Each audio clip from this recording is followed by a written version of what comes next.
Movie inaanza, bosi kaingia chumbani kwa beki tatu bila hodi. Hakuamini alichokiona, akili ikamtuma hebu shusha macho chini kidogo. Wow! Alichokutana nacho huwezi amini. Mchizi akachanganyikiwa, kuna kitumbua kimejaa mafuta. Ikabidi afungue mlango na kutoka nje haraka haraka. Kabla kuona kitumbua cha beki tatu, mchizi alikuwa safarini. Aliporudi akapiga simu sana kwa beki tatu. Beki tatu akawa apokei. Baada ya kuona anasumbulia sana, ikabidi apokee. Akamuuliza, "Nazungumza na nani?" Mchizi akasema, "Hebu njoo fungue mlango, hii ni nyumba yangu, unaniulizaje hivyo?" Beki tatu akastuka akasema, "Mungu wangu, kumbe ni bosi." Mchizi akampiga simu baba yake akamwambia, "Daddy, sielewi mfanya kazi gani umeniletea." Beki tatu akatoka chapo baada ya kumwona mchizi, akashangaa kisha akamsalimia. Za jioni bosi huko akijichanganya, mara za asubuhi, mara za mchana. Bosi baada ya kumwona akamkumbuka, kumbe ni yule pisikali aliyemchamba kwenye duka la nguo alipojaribu kumsalimia. Beki tatu alimwambia, "Nyamaza unapoongea. Ujue hili ni tatizo la kizazi chenu. Unafikiria hapa ni kijijini kwamba unaweza kutembea nyumba hadi nyumba na kumsalimia kila mtu. Na pale unapomwona msichana mzuri unamwambia kamwambia baba yako na kuja kuleta maua ya posa." Hapana, hiki sio kizazi hicho. Hiki ni kizazi cha karne ya 21. Kwa hiyo siku nyingine ukiona kizazi cha mwili wa Gen Z ni bora ukaondoka kabla sija kufukuza. Na nikikuangalia ulivyovaa, kiukweli huwezi kunipata. Hebu toka mbele ya macho yangu." Bosi akamwambia, "Nakujua wewe." Beki tatu akatikisa kichwa na kumwambia, "Sikujui bosi." Mchizi akamwambia, "Nakujua wewe, tulionana dukani." Beki tatu akamwambia, "Sijawahi kukutana na mtu kama wewe maishani mwangu. Kiukweli sikujui bosi." Bosi akaangalia jina kwenye simu yake. "Wewe si Kalista? Baba yangu aliniambia." Lembo anasema, "Hapana bosi, mimi ni Ogechi." Mchizi akasema, "Unaongea nini wewe? Nakujua wewe." Beki tatu akakataa kama sio yeye ila ukweli ni yeye. Akasema, "Sikujui bosi." Mchizi akamuuliza, "Kwa hiyo unafanya kazi kwenye nyumba yangu?" Lembo akajibu, "Ndio." Kisha mchizi akacheka sana akasema, "Yani hii ni kama movie." Na kuingia ndani. Walipoingia ndani mchizi akamwambia, "Uliniambia mimi sio hadhi yako. Hebu niambie hadhi yako ni ipi?" Beki tatu akasema, "Kwa sababu ulivyovaa." Mchizi akamwambia, "Nilivaaje? Na wewe leo umevaaje?" Beki tatu akafunguka, "Jinsi nilivyovaa najua nitawavutia matajiri na kunipenda na kubadilisha maisha yangu. Lakini wewe ulivaa kama maskini. Hata ungekuwa wewe ungefanyeje?" Mchizi akamtazama beki tatu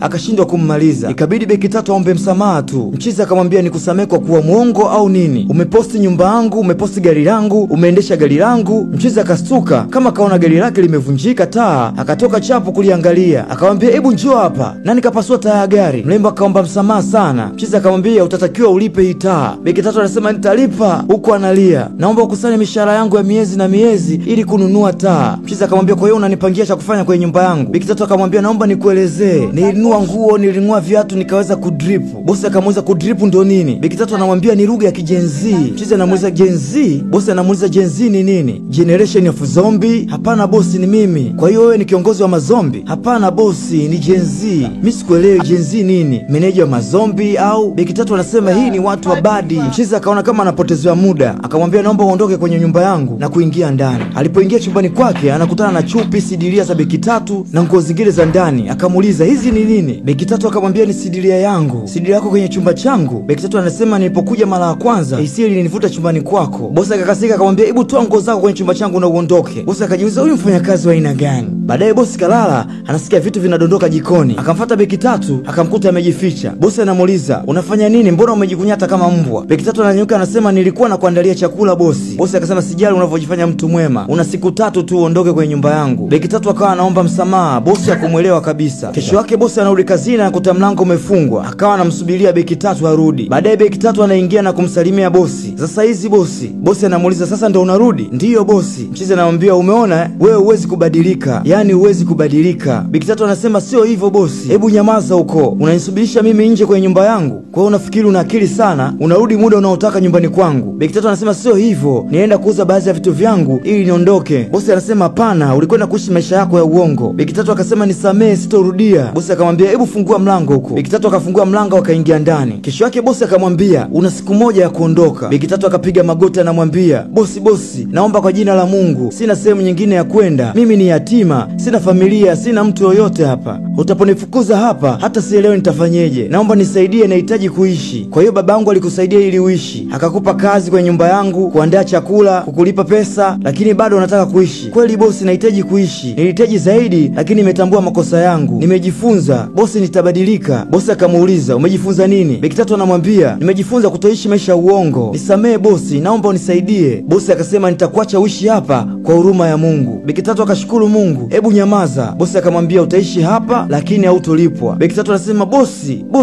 Bosi akamuuliza, "Kwani unapamba kwenye masikio?" Akasema, "Hapana bosi." Akamwambia, "Utaishi hapa bila kulipwa. Utakula na utaishi bure. Kama unataka kulipwa pesa pesa zipo nyingi, unaweza ukaenda kutafuta kazi. Beki tatu akamwambia bosi, nakuomba, nahitaji pesa, kama usiponilipa mimi ni mwanamke, nahitaji sabuni, nahitaji mafuta, nahitaji pedi, usiponipa itakuwaje? Bosi akamuuliza, utaenda kutafuta kazi au la? Beki tatu ikabidi akubali tu. Asubuhi bosi anataka kwenda kazini, Beki tatu anamuita, bosi. Bosi anamuuliza kuna tatizo gani? Anamwambia samani bosi, nakwenda kutafuta kazi leo. Bosi anamwambia hiyo ndo sababu ya kunisimamisha? Beki tatu akasema ndio, kwa sababu nahitaji funguo bosi, kwa sababu nitawahi kurudi kabla yako, naomba unipatie moja. Bosi akamuuliza, funguo ya nyumba yangu? Ndiyo, ya nyumba yako bosi. Kwa hiyo unaitaka? Kwa sababu nitarudi kabla yako bosi. Bosi anamuuliza, kama utawahi kurudi shida iko wapi? Beki tatu anamwambia nitashindwa kuingia ndani. Bosi anamwambia shida iko wapi kama utanisubiri nje? Kwa nini nyumba yako? Akaite, kwa nini nyumba yako? Kalista bosi, hilo ndo jina langu. Kwa hiyo unanisahihisha mimi? Hapana bosi. Bosi anamuuliza, Akaite na Kalista tofauti iko wapi? Beki tatu anamwambia hakuna tofauti bosi. Bosi akamwambia wewe nenda katafute kazi, kisha akaondoka. Bosi usiku akachelewa kurudi. Beki tatu akabaki mlangoni akiwa anamsubiri bosi. Bosi anarudi, anamwambia umerudi eh? Anasema ndiyo bosi, nilikwambia nitarudi kabla yako. Kwa hiyo ndio nini kama utarudi kabla yangu? Kwa hiyo huwezi kusubiri au umesahau ulivyonikalisha jana usiku? Beki tatu anamuuliza, kwa hiyo imekuwa mashindano? Unawezaje kuongea kama hivyo mbele yangu? Beki tatu ikabidi aombe msamaha. Bosi akamwambia hii ni nyumba yangu, nakuja nyumbani ninavyotaka. Kama sijisikii kulala nyumbani nitalala hotelini, sawa? Beki tatu akamwangalia kisha akasema kwa sauti ya chini, huo ni utoto bwana. Bosi akamwangalia kisha akamwambia umesemaje? Beki tatu akasema sijasema chochote. Bosi akafungua mlango na kuingia ndani. Baada ya kuingia ndani, Beki tatu anamuuliza, bosi, chakula gani ungependa nikuandalie usiku? Bosi akasema usijali, usihangaike, sina njaa. Beki tatu akamuuliza, bosi, una uhakika uko sawa? Bosi akamtazama kisha akamwambia, hivi wewe una matatizo gani? Nishakwambia niko sawa, alafu unaniuliza kama niko sawa? Kama hujui niko sawa au sawa, nakwambia niko sawa. Beki tatu anamuuliza tena, una uhakika uko sawa? Maana umechelewa, sijui una matatizo gani? Hivi unanichukulia mimi ni mtoto? Na nishakwambia niko poa, I am okay. Samahani bosi. Wakati anaondoka akamsimamisha tena,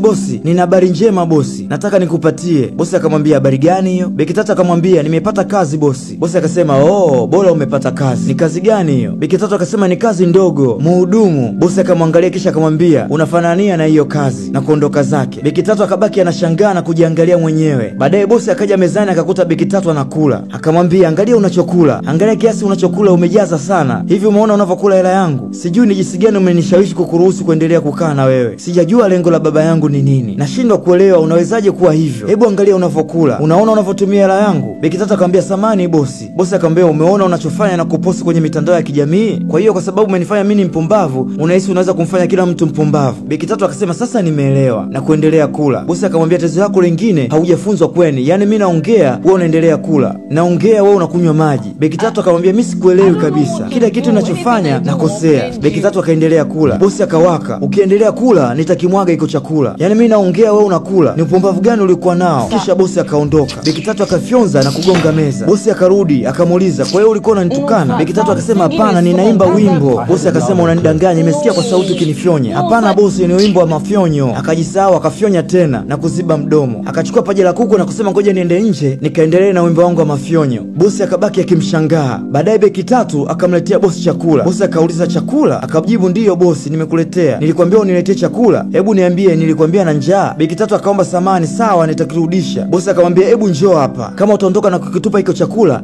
kesho asubuhi na kufukuza. Beki tatu akasema hapana bosi, nitakila, naomba niende nacho, nitakila. Bosi anasema unathibitisha kwamba unapipa kwenye tumbo lako eh? Kwa hiyo utakula hiki chakula? Hebu lete hiko chakula. Kumbe bosi alikuwa na njaa, anaogopa kusema. Kisha akajiuliza mwenyewe amejuaje kama nilikuwa na njaa, na kupiga ishara msalaba na kuanza kula. Siku inayofuata kumbe Beki tatu alichelewa kwenda kazini, akawa anajiandaa ili aende kazini, huku kavaa nguo moja tu akijipaka mafuta. Baada ya kupaka mafuta miguuni, akataka kujipaka mafuta tumboni kushuka chini. Alipoachia nguo chini, bosi naye akaingia ghafla. Alipoingia bosi, kila mmoja akaduaa, aamini alichokiona, aamini kilichotokea, kama movie vile. Mchizi akasogea mbele zaidi, akamtazama Beki tatu usoni, kisha akili ikamwambia tazama na chini kidogo. Alipotazama kitumbua, oh my god, akaziba macho, akawa elewi, ikabidi afungue mlango na kutoka nje. Ndipo Beki tatu alipochukua nguo na kujifunika, na yeye akawa kama mtu aliyechanganyikiwa, japokuwa alikuwa mapepe. Bosi akashuka mpaka chini sebuleni, hivi nyumbani nimekuja kufanya nini? Mbona sielewi? Mara Beki tatu akashuka chini sebuleni baada ya kumaliza kuvaa. Kisha bosi akamwambia nisamee, naomba unisamee sana, sikujua kama ulikuwa juu. Akamwambia usijali, hakuna shida. Bosi anasema nilikuja nyumbani kuchukua kitu, sikujua kama utakuwepo kwa muda huu. Kalista anamwambia usijali. Bosi anasema nilichanganyikiwa kuona utupu wako. Kalista anamwambia usijali, ni kawaida tu. Kisha akamuuliza kuna chochote nikusaidie? Nini? Kuna kitu unatafuta? Bosi kachanganyikiwa anasema akasema ndiyo, nimekuja kuchukua kitu, maana akasahau hata kilichomleta, ikabidi amwambie nimekuja kuchukua funguo, ndio maana nilikuwa natafuta. Je, unaweza kunisaidia kutafuta? Kalista akasema ndiyo, na kwenda kumsaidia kutafuta. Huku bosi kachanganyikiwa, amini alichokiona mpaka kapagawa. Jioni waliporudi kutoka kazini, Beki Tatu akamwambia good night, akamwambia nawe pia.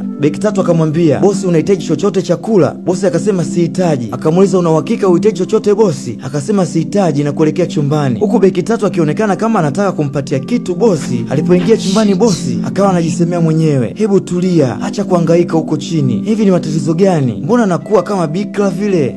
Hebu tulia, naomba tulia. Tulia sawa, nishaona utupo wanawake wengi sana, kwani yeye ana nini cha pekee? Hebu tulia, mimi sio bikira ujue. Kesho yake mlembo akawa anafanya safi jikoni. Bosi akaja, alipomwona tu ikabidi akoe. Beki Tatu akamsalimia, habari za asubuhi, je unahitaji chochote? Bosi akasema ndiyo, nipatie glasi ya maji. Akasema sawa, nitakuletea. Bosi kapagawa, akasema kikombe cha chai. Chai? Basi sawa, nitakuletea. Bosi akamwangalia na kuondoka. Beki Tatu akawa anajiuliza chai au maji, nikuletee vyote? Jioni anarudi kutoka kazini, anamkuta bosi kakaa sebuleni, akamsogelea na kumsalimia, za jioni bosi. Bosi akasema ni nzuri, mbona umechelewa? Akasema tulikuwa na mkutano wa wafanyakazi ndio maana nimechelewa. Bosi akasema sawa. Beki Tatu akamuuliza ungependelea kula nini usiku? Chochote kitakuwa sawa. Beki Tatu akawa anataka kuondoka. Bosi akamuuliza Kalista, una matatizo gani? Unaonekana hauko sawa. Beki Tatu akasema sijisikii vizuri kwa kweli, nahisi kwa sababu ya kufanya kazi mfululizo. Akauliza ushatumia dawa? Alipotaka kusema tu mara akataka kutapika. Mchizi akamshangaa. Beki Tatu akakimbilia chooni kutapika. Bosi akaenda kwa rafiki yake akawa hatulii. Rafiki yake anamwambia kama ana mimba hiyo sio kazi yako. Mchizi anamwambia kwa nini sasa apate mimba?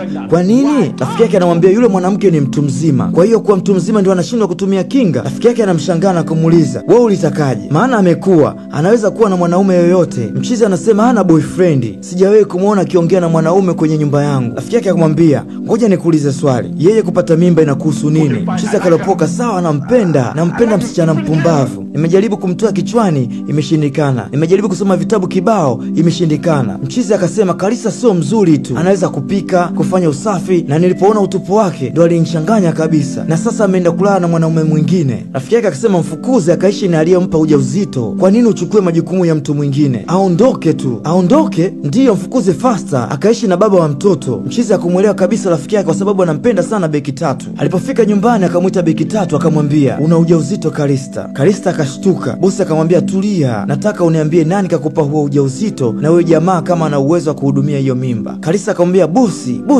mimi sina mimba. Bosi akamwambia hebu nisikilize, una mimba. Anasema mimi sina mimba, sijui unachozungumzia mimba gani. Bosi akamwambia tulia, una mimba na uhakika kabisa, ndio maana nataka uniambie anayehusika, nataka kujua kama ana uwezo wa kuhudumia. Bosi, nimekwambia sina mimba na sijui kwa nini hutaki kuniamini. Bosi akafunga laptop na kumwambia kwa mara ya kwanza nilipokuona nilikupenda na ninakupenda, ndio maana nilitaka kukutongoza. Nimejaribu kila kitu ninachoweza kutokukupenda lakini nimeshindwa. Beki Tatu akasema nisamee bosi, huna haja ya kuomba msamaha, na nilipogundua una mimba niliumia sana. Hebu niambie hiyo mimba ni ya nani? Maana nilichunguza dalili zote kwenye Google zimeonyesha una mimba. Beki Tatu anajiangalia kila kona ili na yeye kuona hizo dalili. Wakati bosi anaendelea kuongea, Beki Tatu kichwa kikamuuma na kudondoka chini. Bosi ikabidi amnyanyue Beki Tatu na kumpeleka hospitali. Daktari alivyotoka, bosi akamuuliza anaendeleaje na mtoto je? Daktari akamuuliza mtoto gani? Bosi akamuuliza kwani sio mjamzito? Daktari akasema hana, dalili zinaonyesha amechoka tu ikampelekea kuzidiwa. Bosi anamuuliza una uhakika hana mimba? Daktari anasema hana, kama ulifikiria hivyo jua hana. Bosi akamchukua Beki Tatu na kumrudisha nyumbani, kisha akampeleka paka kwenye chumba chake na kumwambia hebu pumzika hapa. Beki Tatu akamuuliza kwa nini umenileta kwenye chumba chako? Akamwambia nimekuleta humu kwa sababu nataka urejee katika hali yako ya kawaida. Beki Tatu akasema hapana bosi, hiki ni chumba chako, sistahili kuwepo humu, naomba niondoke. Mwisho wa siku ikabidi akubali tu, maana bosi alikuwa anamsisitiza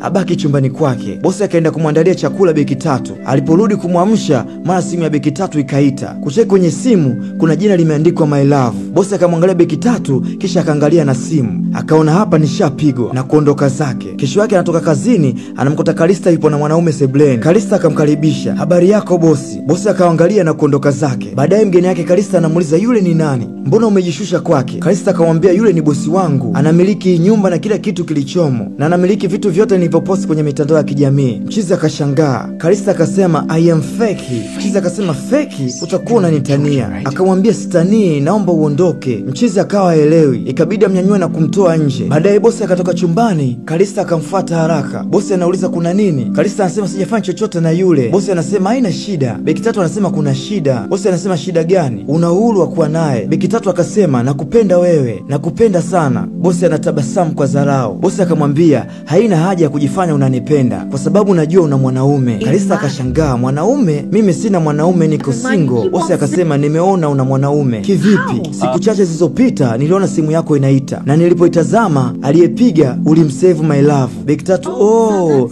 bosi yule ni shangazi yangu. Yule ndio pekee aliyekuwa ananilea kijijini kwetu. Shangazi yako? Ndiyo bosi. Naweza nikampigia simu nikakuonyesha. Ngoja nikailete simu. Bosi akasema usijali na kuamini. Kisha akamwambia asante kwa kunipenda, ila nashangaa jinsi ninavyoweza kukufanya mpenzi wangu. Kalista akamwambia najua mimi sistahili kuwa mwanamke bora kwako. Sistahili. Bosi akacheka sana. Kalista anamuuliza kwa nini unacheka? Bosi akamuuliza kwa hiyo unaona wewe sio mwanamke bora kwangu? Unasemaje hivyo wakati nilikupenda kwa mara ya kwanza tu nilipokuona? Wewe ni kila kitu kwenye maisha yangu. Na kuondoka zake. Kesho yake mrembo yupo jikoni na furaha tu. Kashakubaliana na mchizi bado kumpa kitumbua tu. Kwa hiyo ana moto yule kinoma noma. Anawaza baada ya msosi mtamu anaupika itakuwaje. Akamfuata sebuleni na kumwambia chakula chako kipo tayari bosi. Bosi akamwambia kwa nini usingetulia mpaka weekend? Mrembo akasema nishapona, niko poa bosi. Kisha mrembo akamwambia napenda kukulisha bosi. Bosi akamwangalia kisha akamuuliza umesema unapenda kunilisha si ndio? Mrembo akamjibu ndio bosi. Bosi akatabasamu na kumwambia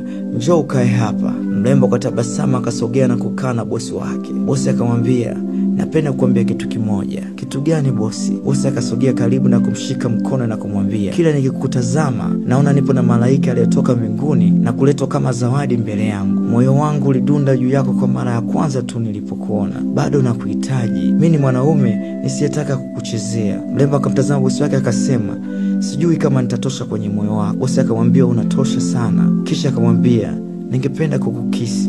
Mrembo akalamba lips na kumwambia sawa. Wakaanza kula madenda taratibu. Wakaangaliana tena. Mchizi akamwambia umeridhika? Mrembo akasema bado. Wakaendelea kupenda madenda tena taratibu. Mrembo akanyanyua mikono yake na kusogeza kwenye mashavu ya mchizi ili denda limuingie vizuri. Madenda yakaendelea taratibu. Ni raha tu wanapeana. Mchizi akapeleka mkono kwenye kiuno cha mrembo huku akimtazama usoni na kumwambia nakupenda sana Kalista. Kalista akamtazama naye akamwambia nakupenda sana pia. Na huo ndo mwisho wa hii movie inaitwa Love and Sham. Usisahau kusubscribe, kulike, kushare na comment channel yetu ya African Fix.